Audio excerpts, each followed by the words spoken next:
malfunction? Yeah, Oh, shite. Solid it's lead. emitting right now. Yeah, emitting right now, but this lead container stops it.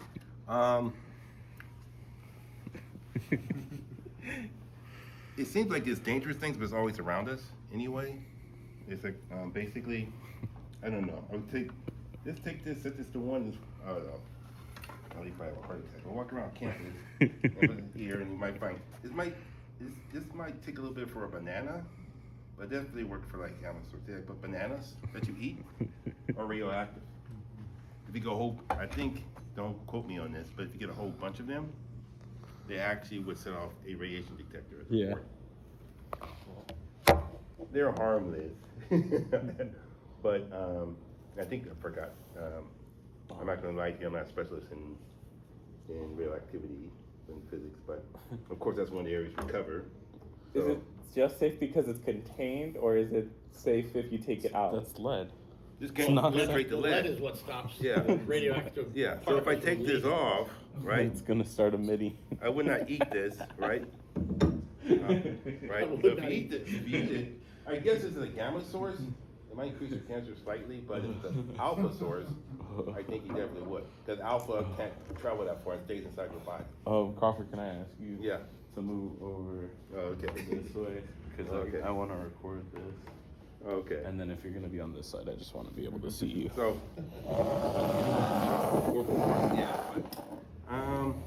yeah, I know I haven't did many labs in alpha source. Radioactive physics. But I did do my upper division course in that. It was on, it was like hyperfine splitting or something like that. And we had to use a gamma source. But mine was cobalt, some radioactive cobalt, I remember that. I had to have metal gloves to handle it and hide behind a shield and all kind of crazy stuff like that. What do you think every time you go to the dentist? What do you think the dentist go? Well, it goes behind the lead curtain. Yeah, what do you think if you get a chest x-ray? Where do Well, you that's why think you have they that go? lead curtain on you, Where do you too. think you're going to be at, right? They go behind the middle thing, they're going to just, so there's always, right, they're going to do x-rays in your chest. And x-rays are gamma. Okay? But it has some good sides to it too. So of course we have destructiveness of, of atomic bombs. But what are some good things with radiation? Microwave. In the medical field. Yeah, in the medical field. But what, Isotopes, yeah. right? So what do these isotopes do? Like my mom, she had a certain disease and they gave her a gamma source to kill what cells? Cancer? Yeah, cancer cells. And also used for tracing too, right? So if they want to do, I don't know much about CAT scans, but CAT scans, what's the other one? Scan. I think the PET scan uses Yeah, PET scan. radioactive isotopes. Yeah, radioactive tracers. X-rays. I was watching some YouTube videos of this guy walking X-ray around. is the wave. Yeah. Yeah, But the nice thing about X-rays is we know a little bit more about them, so we were using lower doses of yeah, X-ray than we used to. yeah. We used to irradiate the crap out of you when we took them. That's why they didn't want to give you very many X-rays in a Yeah. lifetime, right? So it's kind of like your cell phone. Your first cell phone was 3 watts. You would get tumors in your ear, right? Because it put out such a huge radio field. Yeah. Now I think these things are like. what, Or you 80? remember the old days, the analog days. I think I had an analog cell phone. I was talking to one person, and somehow I was talking to somebody else. Yeah, things we learn. All right, I'm going back Thank over. you. Thank you again. Yeah. Thank you. Okay, so I guess I get started. I guess I probably did. We're ready for it. So what you guys want to ask me the questions? Yeah, Or? so... You what's- want so, to have them do the demonstration first, or do you want to go through the questions first? Sure. Let's go with the demonstration first, and then we'll ask you the questions and everything Okay. as we go along. So I guess I'll skip the radioactive one, but No, go ahead. Do the radioactive one. We're Do game. everything. We're game, Crawford. We're game. There's only a few of us. We'll go to the back of the room if you want us to. Oh, you run off. Okay. So, You can go behind that one, but it's not. I don't think it's lead. let's see. Well, I guess supposed to for a little while. And maybe, I'm trying to figure out how the best way to put this so you can see it, but you can't see it because it's probably like 100 years old. But basically, here's our Geiger counter. So this has the most sensitivity, and then I'm going to take this off. So you'll see it spike up. I'm gonna take it off for a minute. I hear it Yeah, now. yeah. You see it? Oh yeah. So if I take it further away, it should drop. If I bring it closer to the source, and increase. And you can hear. Yeah, you can hear too. So it has some clicks in it. And And you- so if it was a nuclear war or something crazy like that, Sure. you will wait till this goes down to a certain level, and you can go out and quote unquote return to your normal life. That would probably be something like if you had like a kind of like a North Korea attack, like they detonate one atomic bomb over, let's say, some city in California. Hopefully not this one, but something like, I don't know, let's say it's in San Francisco, so radiation here would go through the roof for a while and then just drop back down, and we'll probably, I don't know if we return to like normal life, but if things would be going too well in San Francisco. And what's the source of radiation you're using there? This is both, it's two of them here, and I can read this. So one is, I can't read any glasses. So cesium-137, Okay. and cesium is in this case, it's a gamma source. Right. Yeah, gamma decay, that's what they call it. And it has a half-life of 30.3 years. You guys know what half-life means? Yeah. That's how long it takes for half of it to like wear off, right? Yeah, I always talk about like a pizza, right? What's the Yeah. half-life in a pizza?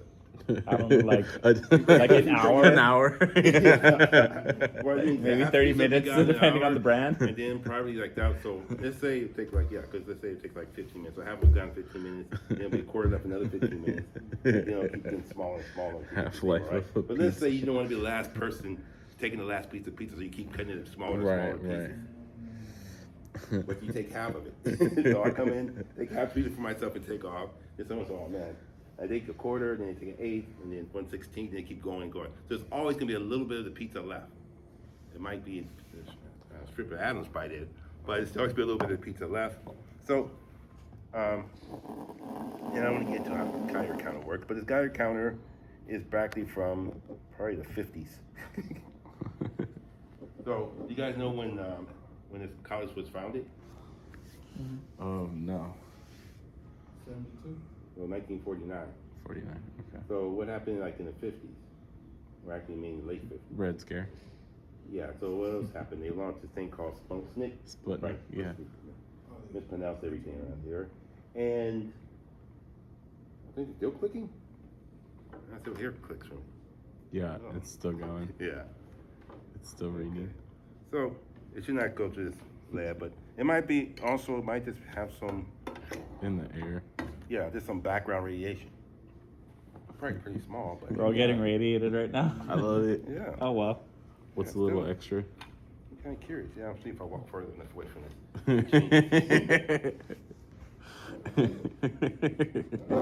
Well, I have a real sensitive scale too.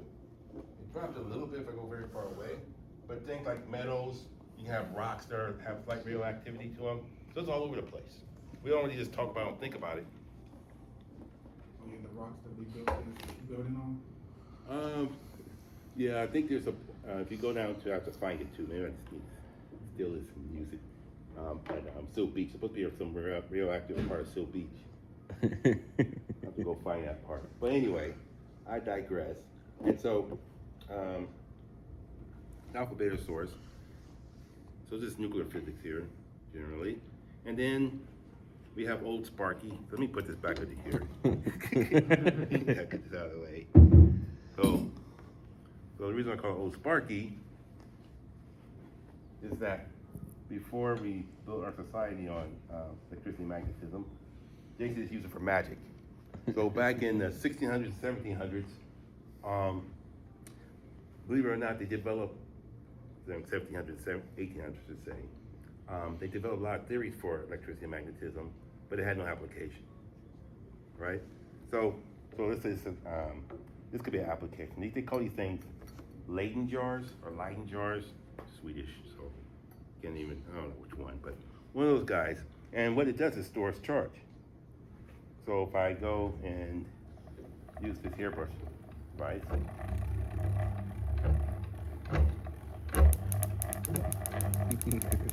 Wait, let me kill the lights. Okay, you'll see.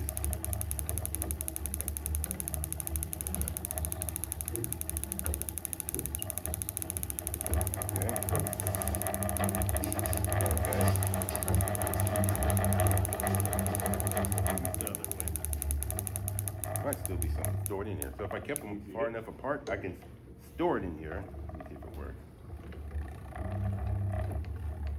There's some horsehair. Whoa. Oh, yeah. So Yes, I might need to put it further apart because Oh. there's a potential difference. The further.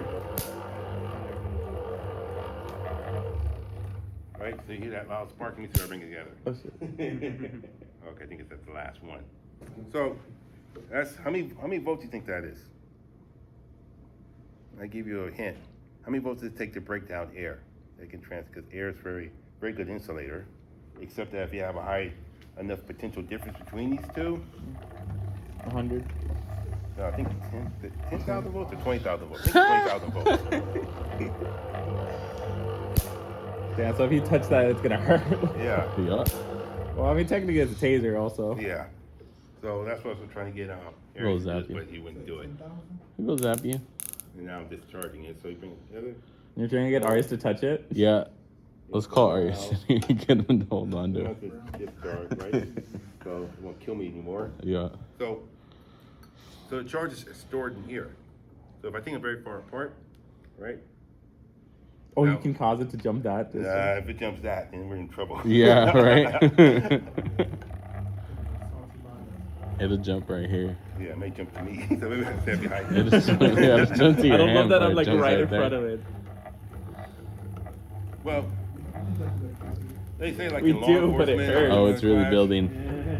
You ever Yeah. been tased before? It hurts. Oh, you've been tased, yeah. But basically, if you get tased, You can drag your feet on carpet. It still hurts okay. So, nothing happened, right? So it got Right. stored in these jars. They call these Sketch. Leyden jars. So you kind of call them the precursor of batteries. And so I have to bring these closer and Sketch. closer together. Ah.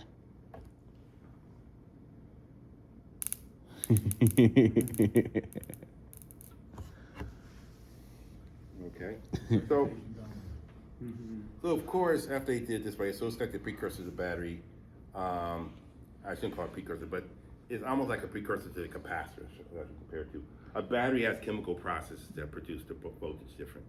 Whereas here, what I did is basically I took a mechanical process, and what I did is I separated charges. So basically, some conducting, right, charges on this, and it's not the positive charge, it's actually the electrons. So in physics, we kind of lie to you, and we don't cancel people. So we always tell you the story that the positive charges are the things that are moving. Of course, they're not. There's no such thing as positive charges moving. You can do a simulation of that, that's what I call it, of the electrons leaving the same thing as the positive charge is moving in. So the electrons leave, the positive charges are moving in. But the electrons are moving in the conductor. So that's about it. The other ones is some goofy little robots I'm going to show you, but I think I'll just skip that right now. I'm not sure if this one even works. But this is probably more of the engineering side. But basically, I just want to show you what some students built, probably close to, this might be close to 10 years ago. I didn't have the heart to break them, tear them apart. And so they used to have this program, I think it's like a summer program. And they built Lego robots. So that's called, what's it called, a Mindstorm? Eve. Mindstorm. And they have little programs in it. And I think at the time we were trying to like self-driving vehicles. Hopefully it doesn't fall off the thing. Self-driving vehicles. And so it might be looking for something. I'm not sure what I was looking for something blue. I think it follows a blue line, but I don't have the blue line here. But if it comes up in blue, it might follow it.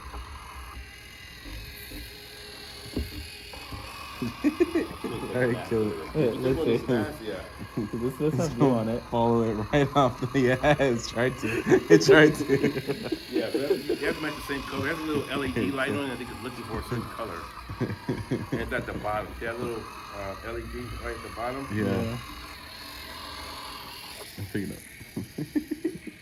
Okay, so I guess that's all three of the demos. So I guess you guys can start asking me the questions. Yeah, here, can I? Oh, Can we move you this move out of the this? way? I'll give you another table, but I just want to be able to see you. Okay.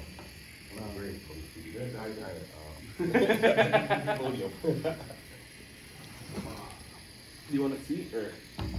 Or if you wanted to sit in the back as well, whatever. Yeah, sit back here if you'd like.